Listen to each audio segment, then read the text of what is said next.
Most people believe that saving money is hard because they don't earn enough.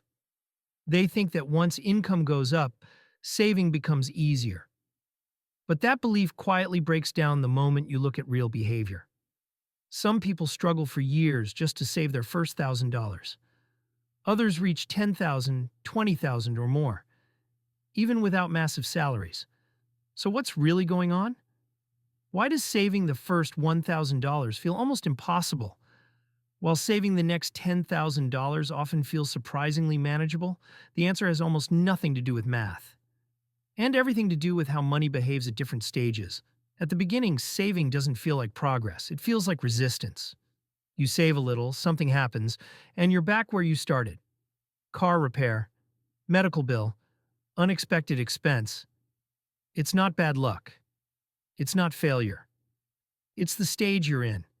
And this stage is where most people give up, right before things start working. When you have very little saved, money has no weight. It doesn't protect you. It doesn't create options. It doesn't reduce stress. It just exists, waiting to be used. At this level, every dollar already has a job. Rent, food, bills, transportation. Saving doesn't feel like building. It feels like deprivation. You're not adding something to your life. You're removing comfort. And because there's no visible payoff yet, the brain resists. This is the first invisible problem. Early savings don't create benefits. They remove danger. But removing danger doesn't feel rewarding. It just feels less bad. And humans aren't wired to feel motivated by less bad. They're wired to respond to visible progress. That's why saving the first $1,000 feels harder than saving the next $10,000, not because $1,000 is more money, but because it's earned in the most fragile phase of the system. When your savings are near zero, everything is urgent. Every expense feels like a threat. Every unexpected cost feels personal.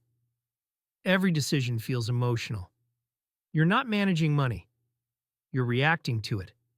And reactive money behavior is exhausting. This is why advice like just automate your savings doesn't work early on. Automation assumes stability. It assumes excess. It assumes margin. Most people at the start don't have margin.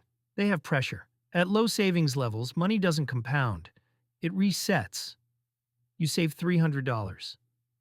Something happens. You're back to zero. Save $700, same story. The progress bar never fills. It flashes, then disappears. Over time, this trains the brain to stop trying. That's not a motivation problem. It's a system problem. Now here's where things quietly shift. The first $1,000 doesn't change your lifestyle. It doesn't make you rich. It doesn't solve all your problems. But it does something subtle and extremely important. It creates distance. Distance between you and the next emergency. Distance between income and panic. Distance between spending and fear. And distance is what allows thinking to return. At this stage, money starts to slow down life just enough. You're no longer reacting instantly. You're pausing. And that pause is everything. Because once you're not reacting, you can observe. You notice patterns. You see where money actually goes. Which expenses repeat. Which ones are emotional. Which ones are structural. Before that, everything feels chaotic. After that, it starts to look predictable. This is why saving the first $1,000 is hard. It's not about discipline. It's about surviving long enough to reach predictability. Once predictability appears, something changes. Saving no longer feels like deprivation. It starts to feel like control. Even if the amounts are still small, here's the part most people miss. The first $1,000 doesn't make saving easier financially. It makes saving easier psychologically. And psychology is the bottleneck. After this point, your brain stops treating saving as a threat. It stops saying, "You're losing something," and starts saying, "You're protecting something." That shift changes behavior automatically. This is why many people who struggle for years to save their first $1,000 end up saving the next $5,000 or $10,000 much faster than they expected. Nothing magical happened. They didn't suddenly become disciplined. They just crossed the threshold where money stops being reactive. The next stage is momentum. At higher balances, savings don't disappear completely anymore. An expense hits, but the balance doesn't collapse. You recover faster than you fall. And for the first time, progress feels real. This is where saving stops being about effort and starts being about structure. You're no longer fighting every dollar, you're directing flows. That's why saving $10,000 often feels easier than saving $1,000. Not because it requires less sacrifice, but because the system finally supports you instead of fighting you. Most people quit right before this moment. They judge saving based on the hardest phase. They assume if it hasn't worked yet, it never will. But saving follows a curve. The beginning feels pointless, the middle feels neutral, the later stages feel empowering. Wealth is built by people who understand this curve. And don't quit during the flat part. Here's the mistake that keeps people stuck. They expect early savings to behave like later savings. They expect security, confidence, freedom too soon. Early savings don't give freedom. They give stability. Freedom comes later. Once you understand that, frustration disappears. You stop asking, why isn't this working? And start asking, what stage am I in?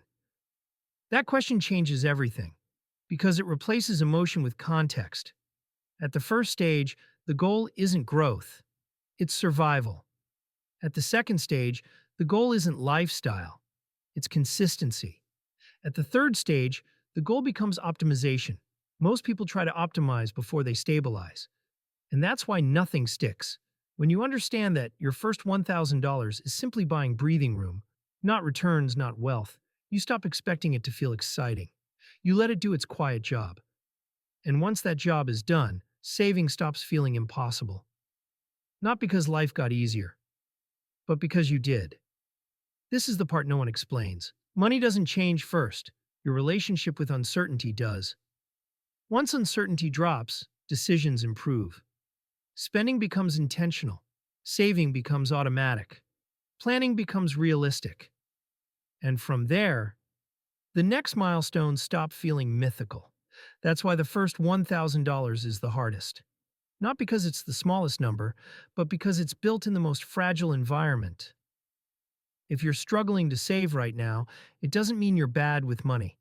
It means you're still in the phase where saving doesn't reward you yet. And that phase is temporary. If you don't quit, the people who build wealth aren't special. They just stayed long enough for the system to flip.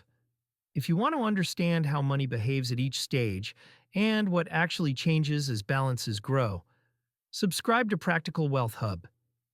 We don't promise shortcuts. We explain the rules. And once you understand the rules, money gets a lot quieter.